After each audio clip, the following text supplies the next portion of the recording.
You are listening to the Bring Joy Forward podcast. Conversations to explore, heal, and grow.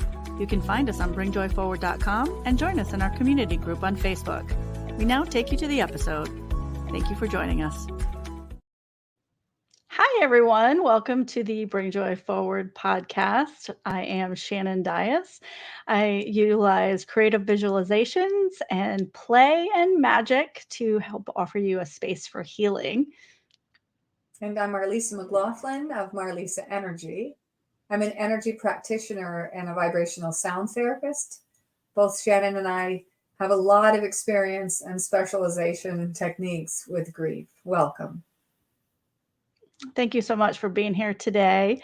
We are going to take a little bit of time to just kind of honor and hold space for the different types of loss, the nature in which they occur.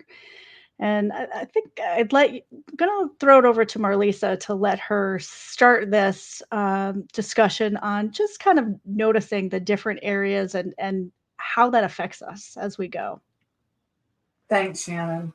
The roots of the idea come from my own life, actually, because when I was writing this book about grief, I realized that I've had so many losses, and that when I went and reached deeply into them, that each circumstance surrounding the loss created a completely different reaction.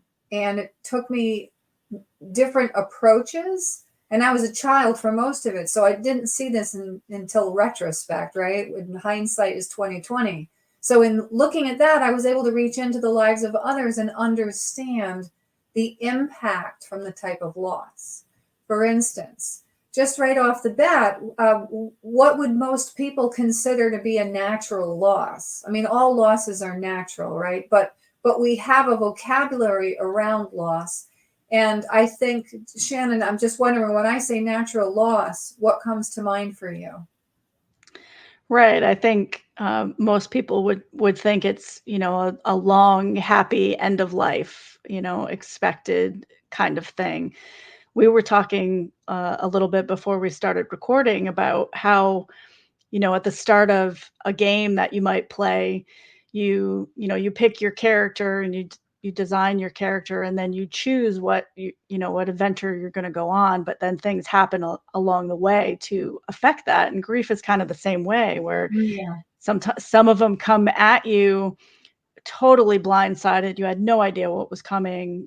Some of them, it's going to happen. It's going to stick around for a little while and you're in it for a while.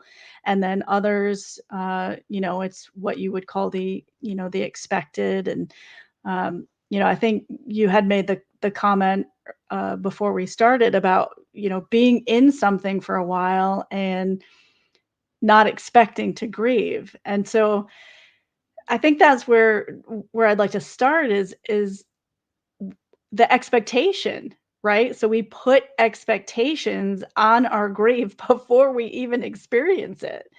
And that we take into every aspect of our lives for ourselves in the grief that, that we're feeling. And then also when we see it in others, there's, expectations. And so I kind of want to just pause for a second and hold space to release all those expectations and just allow yourself to feel whatever it is that you're feeling, and to know that whatever it is you're feeling is validated. Like that is okay, no matter how the loss came about. That's a good time. Let's take an intentional breath together. So just relax in the seat that you're in, or if you're lying down, just feel the weight behind you. Let your surface of support really support you. Gently close the eyes or allow the gaze to cast softly down so that you can smoothen the brow and soften the eyeballs. Try to relax the jaw and smoothen the facial muscles. Feel heavy in the body, but light on the inside if you can. Kind of loosening loosely on the interior. And then with the mouth closed, gently drink a small thin-like, thread-like breath in through the nose. Very gently in. And through the mouth, very gently out. And hold for a second. Let the next part of the breath absorb in. At the top of that breath, just let it get pulled back out like a wave going back out to sea from the shore. And just begin to feel that rhythm of breath as it goes in and out of your body, creating a stillness and an ease. And then just noticing what the body's interior feels like, separate from the exterior. So just really everything on the inside. If it was just one big, beautiful, empty space, your interior space, notice if it feels soft and easy, or if it's tense and condensed, or somewhere in between. And let's take a cleansing breath. So drink the breath in and push it out. And then just gradually coming back into the room as we've invited that. Thank you, Shannon, for the space. I'm sorry I've got little doggy paws. We have to relax too. No, thank you for that. And the breath is where it all starts, right? It's that pause. And I think no matter what state of grief you're in, it's very easy to forget to do that and to take that moment in doing that. Let's take this time to kind of walk through some of the different types of grief and emotions that come through. So if we're doing, it's okay, we got puppies in the background. That's all right. That's life, right? We've got, we talked a little bit about, the expected grief. So the expected loss. That doesn't mean that you're not going to experience it. That doesn't mean that it's going to be any easier than if it was, it's not easier or hard. All of these are just different, right? But you do have different experiences with each one of them. So the expectation, if it's a loss that you've expected to be coming, a later in life type of thing, you can be going your whole life thinking about what's going to happen and holding on to not wanting that to happen, walking a little bit in fear, right? Because you don't want to lose this thing. You could also be walking through that life completely, not acknowledging it. It's never going to happen. This is not a reality that you're going to experience. So even though it is expected, so to speak, it's really not, because for you, that's the first time that you've acknowledged it can happen, is when it actually happens, right?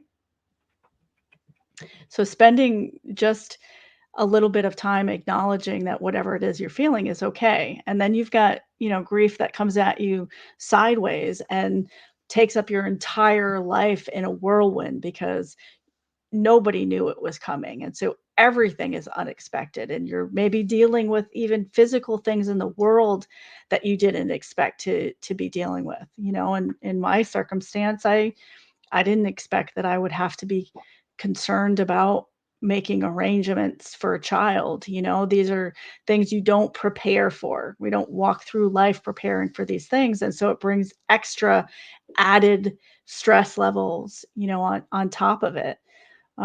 We talked a little bit at the beginning. Do you want to talk about the sitting with it for a while, being in the middle of it and knowing it's coming? Well, what I would term that as, because I tried when I was looking at the many different ways that I have experienced loss and also others, that it's kind of it's able to be categorized, not judged or looked Right. upon and assessed in that way, but just take into consideration that what you were talking about, especially like with a terminal illness, you have a state of anticipatory grief.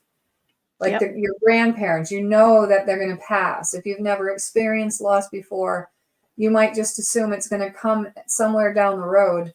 But and I noticed a lot of younger children in my grade schools had a heavy hit of grief when they lost grandparents when they were younger, because they had that belief system that they thought their grandparents are just going to be really, really old, and they would be old too. Like that wasn't going to Yeah. happen until further down the road. So they're more susceptible to more anticipatory loss. Once you begin to anticipate that you're going to lose someone or something, that actually, in my witnessing case with the work that I do, I've seen that have a more devastating um, effect on people.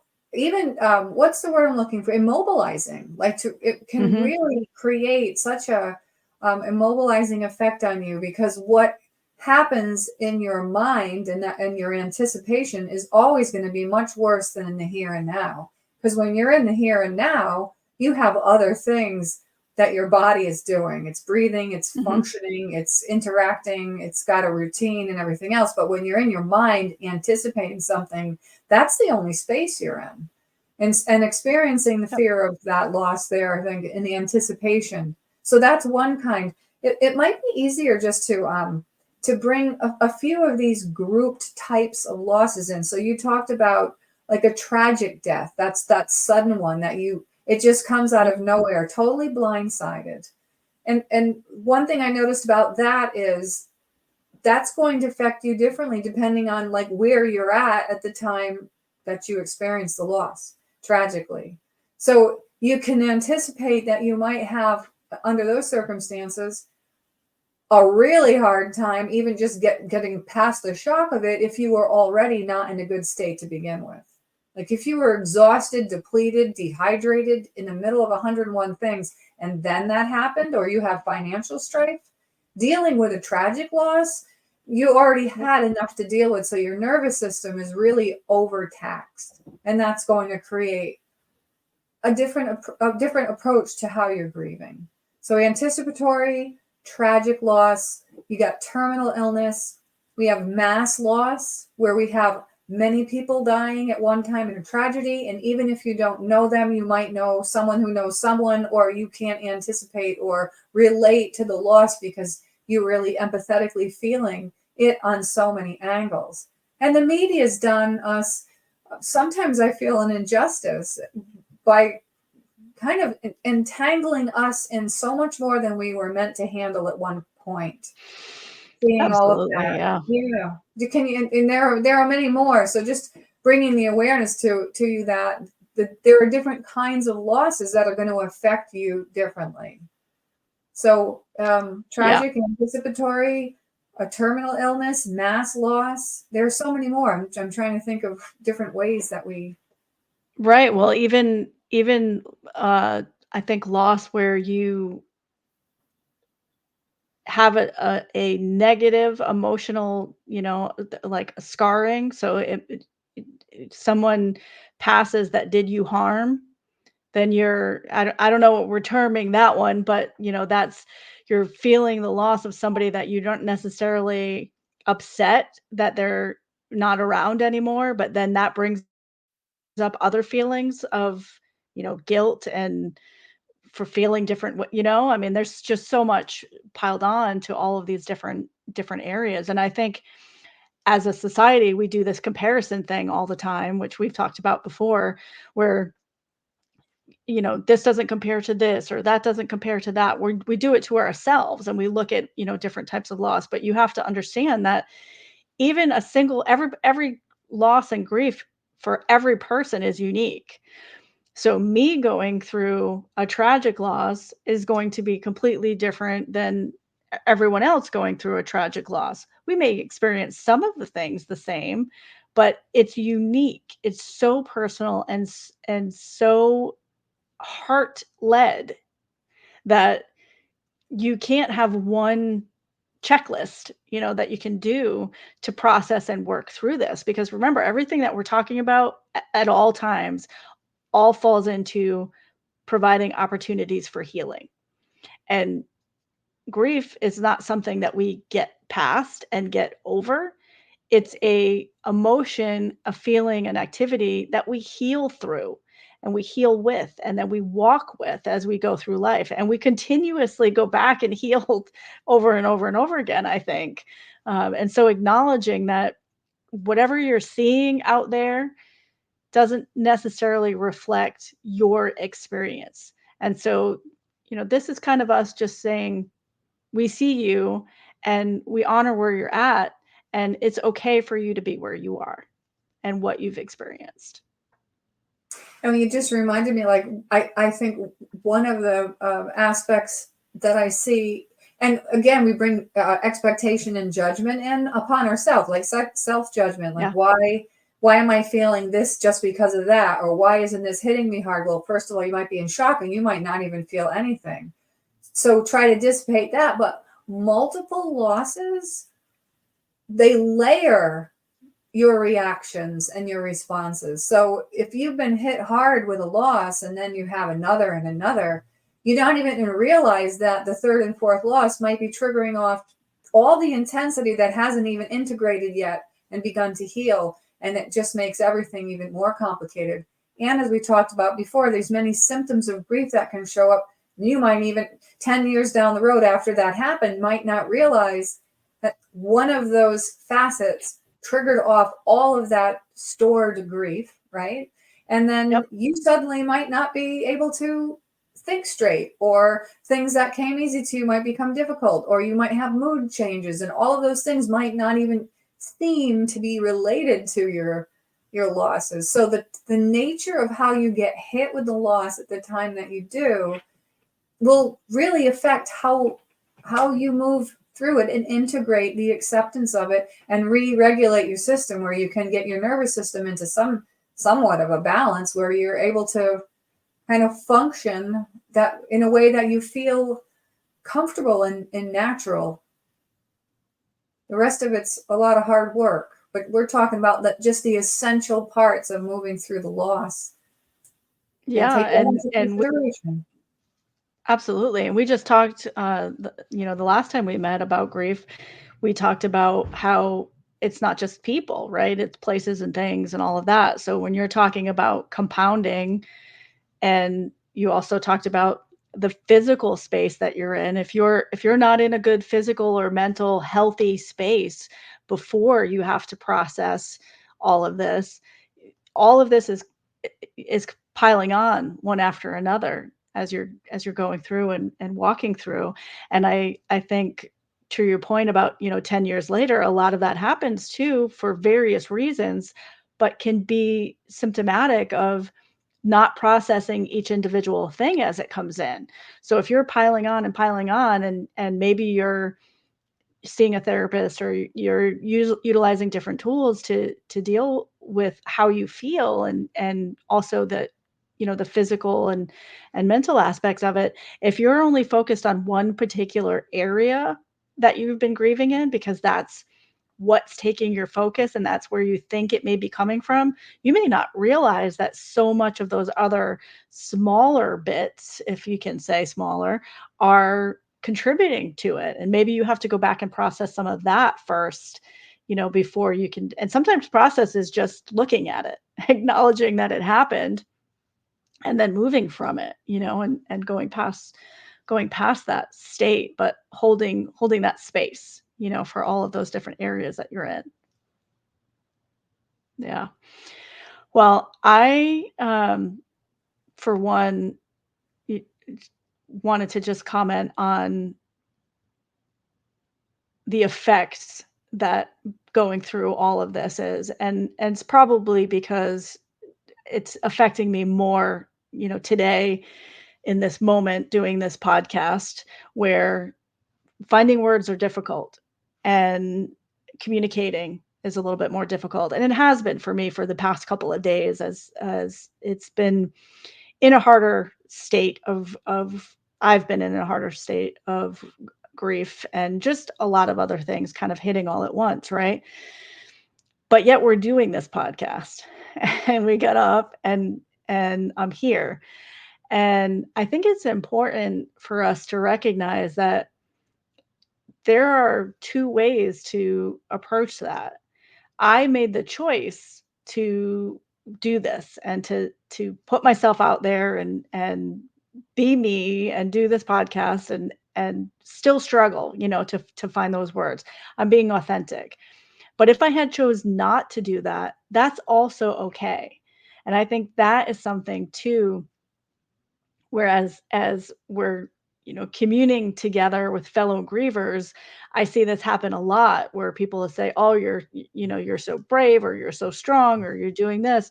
We are all strong and brave and doing what we can to get through each thing. So I'm unapologetically, you know, shattered, and I'm also unapologetically whole sometimes. It's all together. I'm like those Japanese vases where, no, I think it's China actually, where they break apart and they use gold, they melt gold to put them together.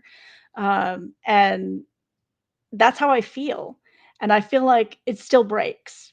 And then you pick up the piece and you put it back in, and maybe it fits a little bit differently, but just be who you are and in the space that you need to be.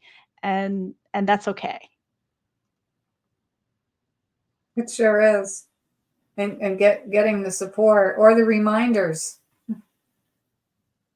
the gentle Yeah. reminders or the harsh reminders that it is grief that Sometimes. hate. Yeah, so helpful. Yeah.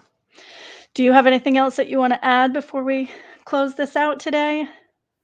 Well, one thing I was just thinking about when you were talking about the state that you're in right now, it relates to the impact of your loss.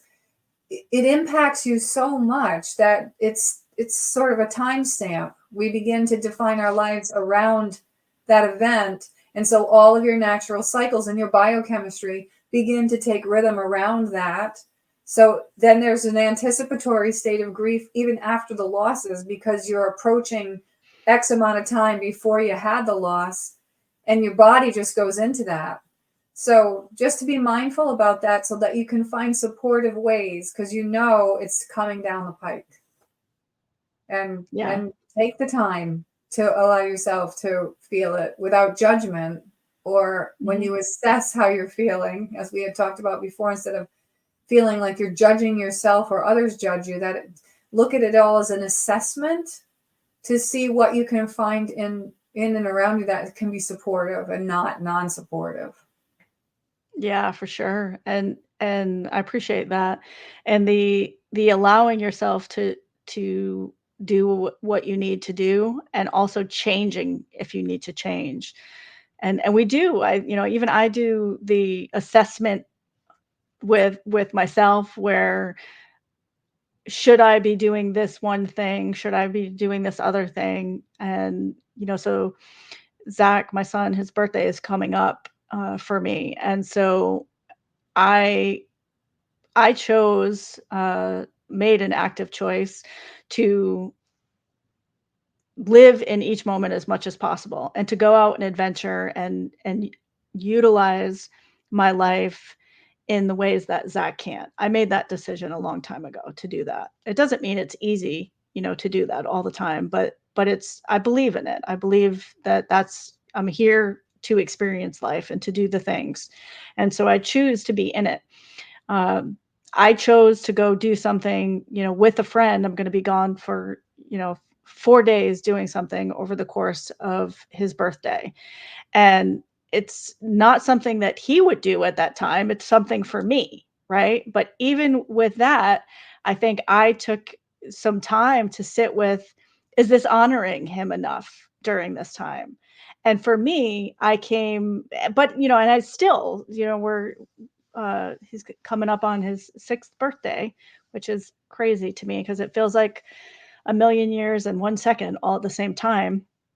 But honoring that this is a good thing for me to go do, and I'm going to honor him in whatever way feels good to me, and it doesn't need to make sense. So yeah, thank you for the reminder on that too. I think we all need to kind of hear that, and I'm happy to be open about it because I think there's more. That's why we're doing this podcast. There's more need for us to just be authentic and show more of ourselves, I think. Thanks, Shannon. I And think on that that note, on that note, we went dead silent. So, right. And that's it. That's how life is, right? It's awkward silences a lot of times too. I mean, well, they say angels that's come into the room In Iceland, they say that when it goes silent, the angels have entered the room. So Beautiful. after what you just said, it made sense. Yep. Well, at least they say Well, that anyway. right. Yeah. Well, and that's it.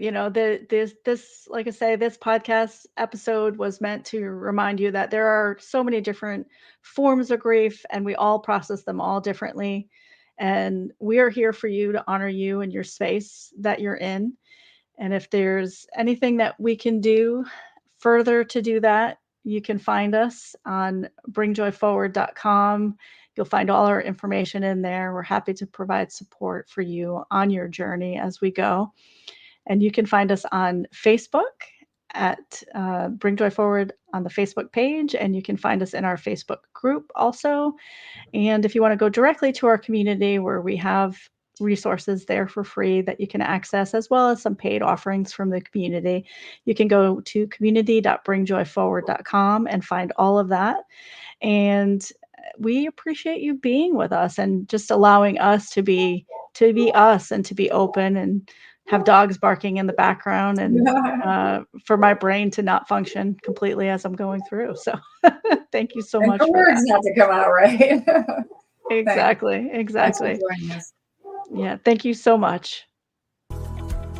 You have been listening to the Bring Joy Forward podcast. Conversations to explore, heal, and grow. You can find us at bringjoyforward.com, and we'd love to have you join us in our community Facebook group. Thank you for listening.